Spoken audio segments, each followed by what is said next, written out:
और देखिए यूक्रेन की राजधानी कीव पर जो ताजा हमले और ज्यादा बढ़ गए विध्वंसक हमलों को लेकर वोलोदिमीर ज़ेलेंस्की की तरफ से वार्न किया गया है रूस को। कीव ज़ापोरिज़िया में लोगों की जान गई है, यह भी कहा है। ज़ेलेंस्की ने युद्ध लंबा खींचना चाहता है रूस, ये ज़ेलेंस्की बोल रहे हैं। रूस जंग जारी रखना चाहता है। युद्ध विराम के लिए रूस पर दबाव बनाना बहुत ज्यादा जरूरी है। तो आपने सुना कि ज़ेलेंस्की ये बोल रहे हैं कि रूस पर, व्लादिमीर पुतिन पर दबाव बनाना होगा। सवाल ये उठता है, क्या ये जो दबाव है वो हथियारों के जरिए बनाने की बात बोल रहे हैं या फिर बातचीत के जरिए ये दबाव बनाने की बात कही गई है ज़ेलेंस्की की तरफ से? कुल मिलाकर कहा क्या गया है, ये आपको बताते हैं। पुतिन को रोको नहीं तो महाविनाश तय है, ये कहा गया है। अब ये रोकना क्या वाकई में मुमकिन हो पाएगा? क्योंकि अमेरिका के जो स्पेशल एनवॉय है स्टीव विटकॉफ, वो लगातार कोशिशें तो करते हुए नजर आ रहे हैं, लेकिन अभी तक वो तमाम जो कोशिशें हैं वो धराशायी साबित होती हुई नजर आ रही है। तो देखिए हो क्या रहा है, आतंक को रोकने के लिए पुतिन पर दबाव डाला जाए, ये ज़ेलेंस्की की तरफ से ताजा बयान दिया गया। अमेरिका और यूरोप को रूस को रोकना चाहिए, यह अपील अमेरिका और यूरोप से है।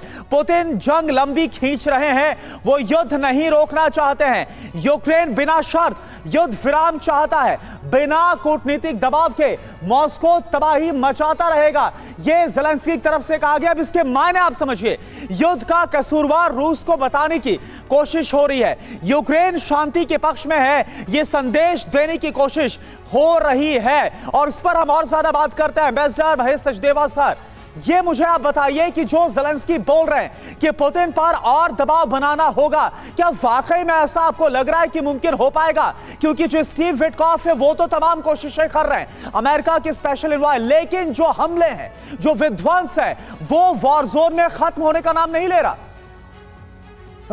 ये युद्ध तो का अपना लॉजिक है, और क्योंकि वार्तालाप के साथ साथ ये युद्ध भी गहराता रहेगा, क्योंकि दोनों पक्ष अपने मोर्चे बंदी कर रहे हैं और चाहते हैं कि उनके हाथ में वो मैदानी कार्ड रहें जिनको कि उनके नेगोशिएटर्स इस्तेमाल करें। और दूसरी तरफ ये भी कहना चाहूँगा कि अमेरिका ने भी इस तरफ से, दोनों तरफ से हिंट दिए हैं। एक तरफ तो उसने रूस पर सैंक्शंस हटाने की बात की है, दूसरी तरफ उसने ये भी पिछले हफ्ते कहा है कि बैंकिंग प्रणाली पर और ज़्यादा सैंक्शंस लगाए जा सकते हैं। और तीसरी तरफ ये भी रूस का मंतव्य है कि न तो यूक्रेन को मुख्य पार्टी बनाया जाए, न ही यूरोपियन यूनियन को वार्तालाप में मुख्य पार्टी बनाया जाए। तो सीधे वार्तालाप वो सिर्फ अमेरिका के साथ करना चाहता है, और अमेरिका के साथ भी वो एक चिन्हित तरीके से वार्तालाप करना चाहता है। सिर्फ एनर्जी इंफ्रास्ट्रक्चर पर 30 दिन के लिए वो युद्ध विराम चाहता है। हालांकि यूक्रेन संपूर्ण युद्ध विराम के पक्ष में है, क्योंकि उसका नुकसान हो रहा है। दूसरी तरफ ये भी कहना होगा कि रूस की ये मंतव्य है कि सुपर पावर्स के बीच में अन्य मसलों पर भी बातचीत हो, इस बहाने से कि यूक्रेन के ऊपर बात हो रही है।